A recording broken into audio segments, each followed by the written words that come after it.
I've never been a part of a tie. Never even knew that was in the rule book.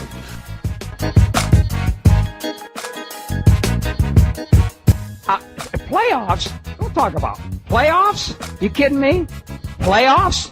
I just hope we can win a game. Another game. And here he is.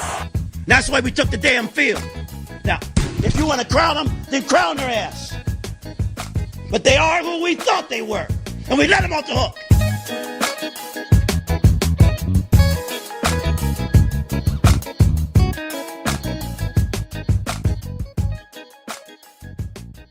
Welcome into the Football Reporters 230. I'm your host, John Tuddy, and I'm back from a 3-week hiatus. I've been kind of lazy the past 3 weeks, and also I've been kind of busy. So it's been a combination of both of why I have not made a video in a while.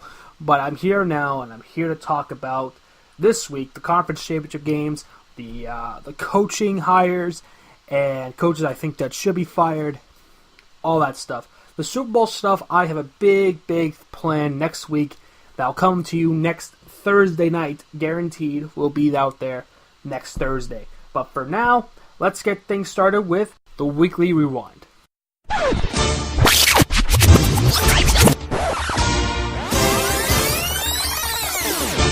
It is now time for the NFL Weekly Rewind here on the Football Reporters.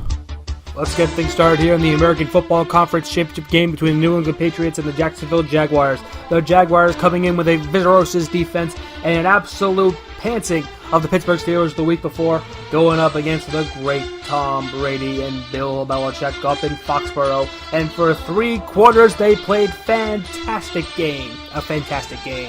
They have put on the lead on the Patriots, a 20-10 lead going into the 4th quarter, but Tom Brady, with a little bit of magic and 2 touchdown passes to Danny Amendola, won them the game in the AFC Championship game. Let's talk about the big controversy that people are thinking about, the officiating. The fact there was only about 6 or 7 penalties on Jacksonville, with only 1 for New England. Let me tell you something here. The officiating did not cost Jacksonville that game. What cost Jacksonville that game was giving up a 3rd and 18 to Danny Amendola, also giving up on some plays of the special team variety that set the Patriots up in great field position, not taking advantage of Daniel Lewis's fumble, not taking advantage of 55 seconds left in the first half with 2 timeouts in your back pocket, taking a delay of game penalty on that. The refs did not cost you the game. You, Jacksonville, cost yourself the game. Tom Brady moving on to his 8th Super Bowl, which is actually quite an amazing feat, much to America's dismay. The Patriots are moving on. Jacksonville is going home. As for the NFC, the Minnesota Vikings coming up, the big Minnesota Miracle, and Stephon Diggs went up against the number 1 seeded underdog Philadelphia Eagles.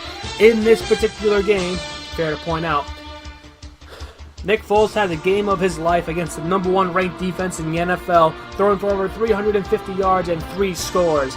It started out pretty good for Minnesota as got off to a quick 7-0 lead for the Kyle Rudolph touchdown, but quickly the momentum switched to Philadelphia's direction. Up they picked 6 by Jenkins, I believe his name is. I don't remember his first name. And then pretty much it was all Philadelphia from there. They won the game 38-7. They shut out the Vikings, and they're going to the Super Bowl for the 3rd time in their franchise's history against the team that beat them. What was it? About 12 years ago in Super Bowl 39, and it's going to be a rematch for it. It is going to be a good one when we get there. And that's it for your Weekly Rewind. Now let us move on to the big news of the week. Not really much in the way of news. Let's get things started with the coaching vacancies that I haven't really talked about. John Gruden confirmed he is the new head coach of the Oakland Raiders with 10% in ownership stake and also being paid $10 million per season, 10 years, $100 million. Other big coaching hires include the defensive coordinator of the Panthers is going to the Arizona Cardinals. I don't even know the guy's name. Didn't bother to learn it. I don't really care. Mike Vrabel is taking over for Mike Mularkey in Tennessee. It was the right decision. I thought they should have gotten rid of Mularkey a long time ago, and they have finally fired him. And maybe Vrabel can bring him to the promised land and maybe past the 2nd round. Excuse me. Pat Shurmur is now the head coach of the New York Giants. His 2nd head coaching stint, his first one in Cleveland. As for the other ones, the other coaching vacancies that are available, they have currently been filled in by the defensive coordinator for the Patriots. Matt Patricia is going to Detroit, And Josh McDaniels is all but a sure bet for the Indianapolis Colts job. Other news items include Robbie Anderson, the wide receiver for the New York Jets, being arrested this week because of doing something absolutely stupid. He was going 105 miles in a 45-mile-an-hour zone. He was making obscene gestures at the police officer, sexually being arrested for sexual misconduct, for saying some really, really, really awful crap, which I will not say here on YouTube.com. Look it up for yourself. Fair warning, do not have any children read it.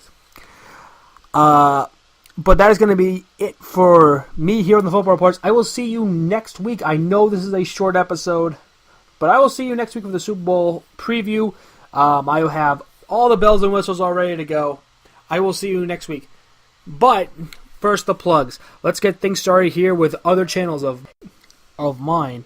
Starting with JT Pro Wrestling. If you want some good old pro wrestling videos, I just uploaded the first video there tonight. Other than that, we also have Owen the Talkinator, Wrestling Fortune 44, and CM Brothers. Those are my friend Owen's channels. Check those out. My friend James, check out Raven Fuse Wrestling. And Jay Hebertside 95. He does custom Titantron stuff on that channel. It's pretty cool, you know. It's pretty good stuff that you probably should go check out. Until then, I'll see you next time and enjoy your football.